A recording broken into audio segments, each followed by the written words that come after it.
xafladan balaaran oo lagu qabtay xirada Sheekh Muuse oo ku taala duleedka caasimadda waddanka Jamhuuriyadda Djibouti isla markaana ujeedadeedu ahayd gabagaba loo soo gabagabeynayay tababar muddo 7 isbuuc uga soconaya xiradaasi ciidamo ilaa 60 askari gaaraya oo loo tababarayo ciidamada ilaalada badaha ayaa waxa ka soo qayb galay wasiirka awqaafta arrimaha diinta ee waddanka Jamhuuriyadda Djibouti Aadan Xasan Aadan Bulolo waxaa sidoo kale ka soo qayb galay wasiirka xigeenka dekedaha iyo gaadiidka badda ee Jamhuuriyadda Soomaaliya Jamaal Xasan Ismaaciil waxaa sidoo kale isna ka soo qayb galay wasiirka badaha iyo waliba gaadiidka badda ee maamul goboleedka Galmudug sidoo kale waxaa ka soo qayb galay madax kale oo iyana ka socotay maamul goboleedka Puntland ee Soomaaliya ciidamadan 60 ka askari tiradoodu ay gaarayso ee tababarku halkaas ugu soo gabagabeysmay maantay ayaa waxay ka kala socdeen maamulada Puntland Galmudug iyo waliba koonfurta Jamhuuriyadda Soomaaliya qaarkood waxaana ciidamadan ay noqon doonaan dufcadii labaad ee ka qalin jabisay dugsigaasi ciidamada jandarmaariga oo ku yaala duleedka caasimadda waddanka Jamhuuriyadda Djibouti qodbadii halkaas laga jeediyay ayaa waxa ugu horeyn goobtaasi ka hadlay madaxa hay'adda AU Kamnaster oo isagu goobtaasi ka sheegay in tababarkan uu ahmiyad gaar ah u leeyahay Soomaaliya isla markaana ay ciidamadan noqon doonaan kuwa wax weyn ka bedela howlaha ammaanka badaha ee waddanka Soomaaliya. C'est un plaisir pour moi d'être aujourd'hui avec vous. Waxa sidoo kale isna goobtaasi ka hadlay taliyaha ciidamada badda ee Jamhuuriyadda Soomaaliya Maxamed Nuur Sheekh waxa uu goobta ka sheegay in ciidamadan aanay ahayn ciidamo ka kala socda maamulo kala duwan iyo waliba dowlad goboleedyo hase ahaatee ay yihiin ciidamada qaranka Soomaaliya isla markaana badaha Soomaaliya aanay ahayn kuwa kala socon ay mid yihiin what belongs to us. raggan ka yimid laga keenay Puntland oo ka yimid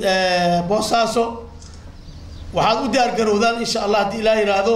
doomaha cusub ee la keeni doono qaybtiin inaad ku leedihiin oo aad qaadan doontaan iskagana dhicin doontaan waxyaabaha ku soo xadgudba nawaaxiga saldhig aad joogtaan saasi leeg ragga ka yimid Galmudug oo waliba barti ugu weynada ayadana hubiyo oo hadda ay dhiseen musawirkeeda aan arkay insha Allah marka aan booqan doono ayagana ku tala galaano qaybtii ku soo aaday inay badda Soomaaliyeed ay ku difaacaan ayaga oo dawladda dhexe ee federaalka ah ka tirsan oo ay noqon doonaan ciidanka difaaca xeebaha. Jamaal Xasan Ismaaciil wasiir ku xigeenka dekedaha iyo gaadiidka badda oo goobta ka hadlay ayaa isla waxa uu yiri oo aan salaan kaliya laba u direeyaa oo aan salaan uga sidaa shacbiga iyo dawladda federaalka ee Soomaaliya madaxweynaha Jamhuuriyadda Djibouti mudane Ismaaciil Cumar Geelle iyo shacbiga iyo ciidamada iyo wasiirada xukuumadda madaxda ka yahay intaba salaan aan uga sido qaranka Soomaaliyeed ayaan u wadaa inay iga aqbalaan oo rajeynaya waxaan hambalyeeynayaa ciidanka lagu tababaray xirada jandarmaariga ee aan joogno waxaanan anag ku adkeynayaa hadalkii admiraalka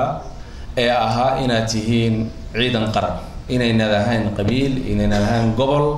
diriiska leedin galiyay inuu idin saarayo xil ad u qaadeen ummadda Soomaaliyeed iyo dalkeega meeshay doontaba ha noqoto sharaftiinuna ay tahay inaad tihiin ciidan Soomaaliyeed 3 sano ka hor magaalada Hobyo waxay ahayd xarun burcad badeed maantana waxay noqotay xarun lagu soo hirto nabadeeda iyo horumarkeeda